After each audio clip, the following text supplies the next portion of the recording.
Today we're going to talk about the Wheel of Fortune, the letter 10 of the number 10 of the major arcana, which is a continuance of that second series that begins with the Chariot. The Wheel of Fortune comes after the Hermit, and in the Hermit you have the initiate going down into the depth, into the underworld. He's trying to find a fundamental truth. He's trying to find the light, which will ultimately be the light of the sun. But it begins with the light within himself that shines the way till he can have a revelation, and the Wheel of Fortune is that revelation. So the Wheel of Fortune is when the hermit, finding his light, can now see clearly a vision of the whole of creation.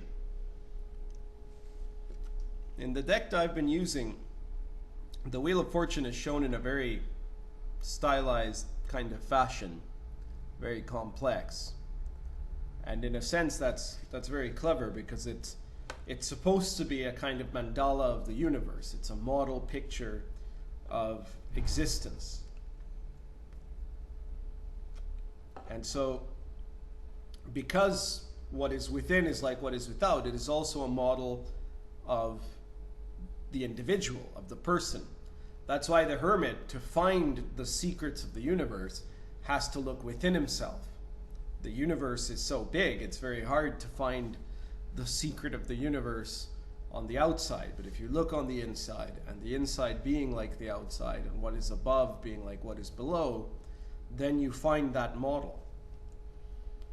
And what's important about the Wheel of Fortune is that it is circular. It is a wheel that has a number of figures on it.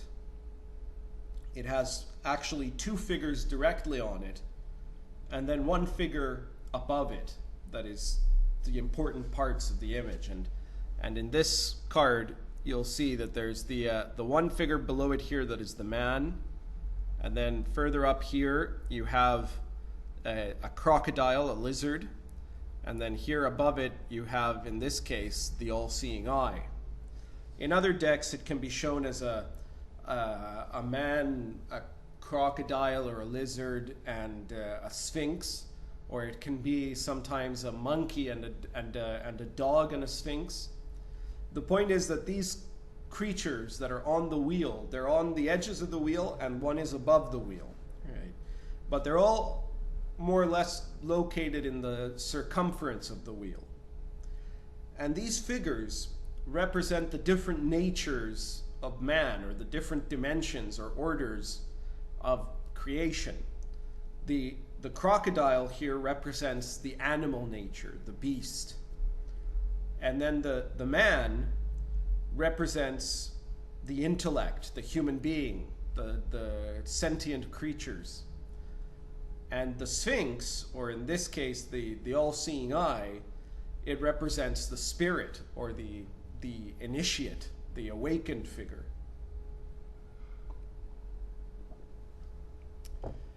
And this being a wheel, it is always spinning. And what it shows is that our reality is a reality of flux, a reality that has forces that work in cycles. And these cycles go up and they come back down again. And all that was once comes back to be, and it repeats itself as an endless cycle. This is the revelation of the Buddha in the cycle of reincarnation. It's the Ouroboros to the Gnostics, the snake eating its own tail. And so this wheel is spinning always. And that spinning is a representation not just of natural forces, but of cycles within yourself. That sometimes you're moving quickly from one phase to another, sometimes very, very slowly. And at times you have the animal that's above the man, and sometimes you have the man that's above the animal. And the Sphinx is located over the wheel, and it's always there, but many times one is not able to reach it. So all of this points out certain revelations to the initiate, who is now the hermit wandering through this underworld. If you consider the card, you realize that you could try to slow the wheel, or you could try to speed up the wheel, and that in fact this is what a lot of processes of self-improvement, psychology, you could say, therapy, tries to do. It tries to move you out of one force into another force. It tries to accelerate or decelerate a cycle. The initiate strives to look into the center of the wheel, to move out of the periphery and into the core. And this is something that can only be done by looking into one's self, into one's center, and finding the fundamental forces of creation, which is why in this card it's shown in the center with a pair of figures in a tantric embrace. And if you can connect to that first creative principle, then you can go into the center of the wheel. But there's another step, which is the step of going outside of the wheel, beyond the wheel completely, and that's the step of the Buddha. That's when you stop going around and around the wheel on the outside, or you stop being inside the wheel in the center, but you're just beyond the wheel, but looking at it and being in it. That's why in this deck you have the all-seeing eye looking down upon the wheel.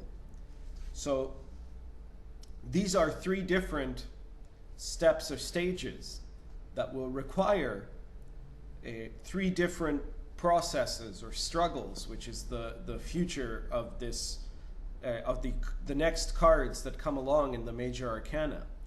The hermit has now seen this vision, and he is processing it and trying to understand how to now use this information to overcome and transform himself, to go from being the crocodile or the man or the center of the wheel or the periphery of the wheel into being able to go beyond that wheel and yet be all of it at once.